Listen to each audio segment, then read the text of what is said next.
Assalamualaikum warahmatullahi wabarakatuh. Perkenalkan, nama saya Sabrina Sabiluni dari kelas 10C. Di sini saya akan menjelaskan tentang struktur sosial. Langsung saja kita lihat pembahasannya yuk. Struktur sosial. Pada dasarnya, masyarakat tidak bersifat homogen. Akibatnya muncul pola perilaku berulang yang berhubungan antar individu dan antar kelompok dalam masyarakat. Pola hubungan inilah yang nantinya akan memunculkan struktur sosial di masyarakat. Secara harfiah, struktur bisa diartikan sebagai susunan atau bentuk.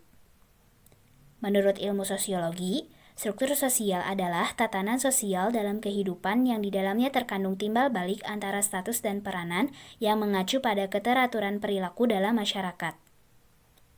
Status dapat diartikan sebagai kedudukan seseorang dalam kelompok atau masyarakat, sedangkan peran adalah tugas yang dijalankan berdasarkan hak dan kewajiban yang merupakan statusnya. Misal, status kita sebagai pelajar, maka peran kita adalah belajar. Status dibagi menjadi 3 macam. Yang pertama, ascribed status, yaitu kedudukan seseorang dalam masyarakat yang diperoleh atas pewarisan status dari orang tua atau berdasarkan keturunan. Misalnya, seseorang lahir dari keturunan raja atau bangsawan, maka otomatis dia mendapatkan status kelas yang tinggi di masyarakatnya. Yang kedua ada achieved status, yaitu kedudukan yang diperoleh melalui usaha-usaha yang disengaja. Misalnya, seseorang yang terlahir dari keluarga yang kurang mampu, kemudian dia berusaha mengejar cita-citanya dengan rajin belajar, berprestasi, akhirnya dia mendapat jabatan tinggi di suatu perusahaan. Dan akhirnya dia memiliki status kelas yang tinggi karena kerja kerasnya tersebut. Yang ketiga ada assigned status, yaitu kedudukan yang diberikan kepada seseorang yang dianggap berjasa terhadap masyarakat. Contohnya, Ki Hajar Dewantara yang digelari sebagai Bapak Pendidikan Indonesia. Struktur sosial dibagi menjadi 2. Yang pertama, diferensiasi sosial, dan yang kedua, stratifikasi sosial. Pembahasan yang pertama, diferensiasi sosial.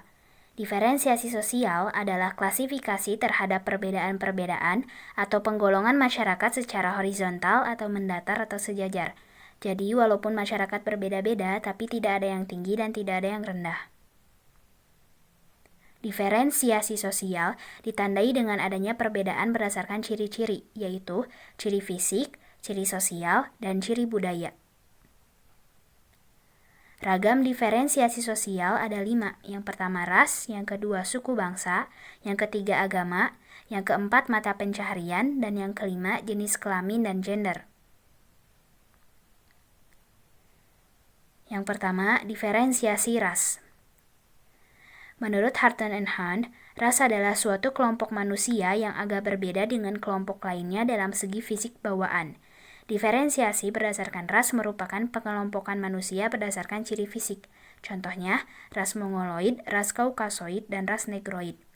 Tiap-tiap ras pasti memiliki perbedaan ciri fisik, namun tidak ada yang lebih tinggi antara ras Mongoloid, ras Kaukasoid, ataupun ras Negroid. Yang kedua, diferensiasi suku bangsa. Menurut Kuncharaningrat, suku bangsa adalah suatu golongan manusia yang terikat oleh kesadaran dan identitas akan kesatuan budaya. Jadi, di setiap negara pasti memiliki suku bangsa tertentu. Indonesia sendiri memiliki lebih dari 1000 suku bangsa dan semuanya memiliki ciri khas masing-masing, seperti suku Jawa, suku Sunda, suku Batak, suku Minang, dan lain sebagainya. Yang ketiga, diferensiasi agama. Durkheim mengartikan agama sebagai suatu sistem terpadu yang terdiri atas kepercayaan dan praktik yang berhubungan dengan hal-hal suci. Diferensiasi agama merupakan pengelompokan masyarakat berdasarkan kepercayaannya. Meskipun setiap agama dan kepercayaan memiliki perbedaan dalam konsep keimanan, sistem peribadatan, upacara keagamaan, hingga kitab suci yang dijadikan sumber ajaran, namun kedudukan tiap-tiap agama bersifat sederajat, seperti dalam Islam untukmu agamamu dan untukku agamaku. Yang keempat, diferensiasi mata pencaharian.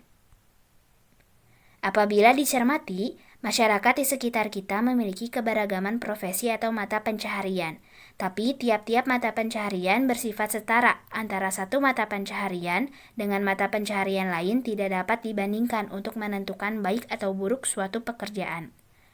Petani tidak bisa dibandingkan dengan guru. Tidak ada yang menganggap guru lebih tinggi dibandingkan petani. Bisa jadi penghasilan yang didapat petani lebih besar dari seorang guru. Jadi walaupun mereka berbeda profesi, tetapi mereka setara. Yang kelima, diferensiasi berdasarkan jenis kelamin dan gender. Secara kodrati, laki-laki dan perempuan memiliki perbedaan. Perbedaan dari segi jenis kelamin itu dilihat dari ciri fisik biologisnya. Meskipun demikian, perbedaan tersebut tidak menempatkan salah satu pihak lebih unggul karena saling melengkapi. Dilihat secara gender, laki-laki dan perempuan dapat menjalankan peran atau status yang sama sehingga kedudukan antara laki-laki dan perempuan sederajat. Perbedaan gender adalah cara berperilaku laki-laki dan perempuan yang ditentukan oleh kebudayaan atau kodratnya dan kemudian menjadi kepribadiannya. Dalam sosiologi, pengertian gender mengacu pada sekumpulan ciri khas yang dikaitkan dengan jenis kelamin seseorang dan diarahkan pada peran sosial atau identitasnya dalam masyarakat. Pada dasarnya, diferensiasi jenis ini mengakibatkan pola pembagian kerja berdasarkan nilai-nilai dan norma sosial. Hal tersebut untuk memberikan batasan tentang pekerjaan mana yang patut atau layak dilakukan oleh laki-laki maupun perempuan. Pembahasan yang kedua, stratifikasi sosial. Stratifikasi berasal dari istilah social stratification, artinya sistem berlapis-lapis dalam masyarakat. Kata stratification sendiri berasal dari kata stratum, berarti lapisan.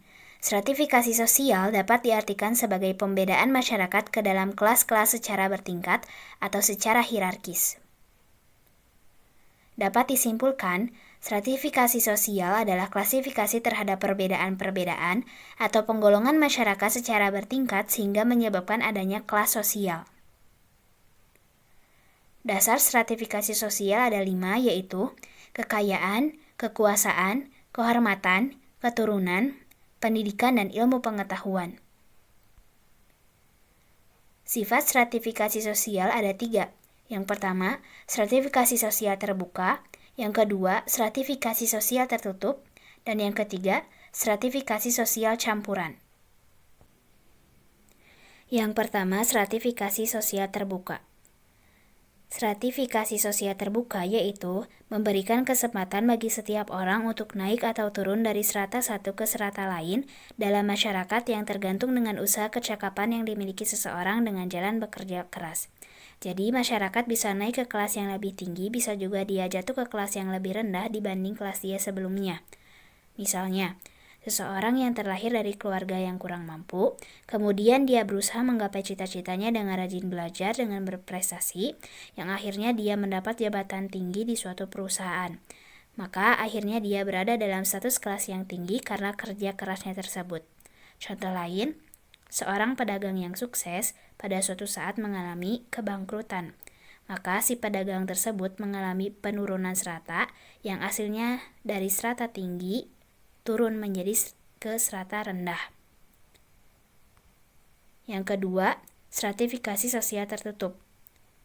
Stratifikasi sosial tertutup yaitu membatasi kemungkinan pindahnya seseorang dari strata satu ke strata lain, baik yang gerak ke atas maupun ke bawah. Contoh, sistem kasta di India dan sistem apartheid di Afrika. Yang ketiga, stratifikasi sosial campuran. Stratifikasi sosial campuran merupakan gabungan antara stratifikasi sosial terbuka dan tertutup, yaitu membatasi perpindahan lapisan pada bidang tertentu, namun membiarkan terjadi perpindahan lapisan pada bidang yang lain. Contohnya, stratifikasi masyarakat Hindu Bali yang masih terpengaruh sistem kasta, akan tetapi ketika individu tersebut berpindah tempat, maka pelapisan sosialnya akan ditentukan oleh usahanya, bukan lagi dengan sistem kasta.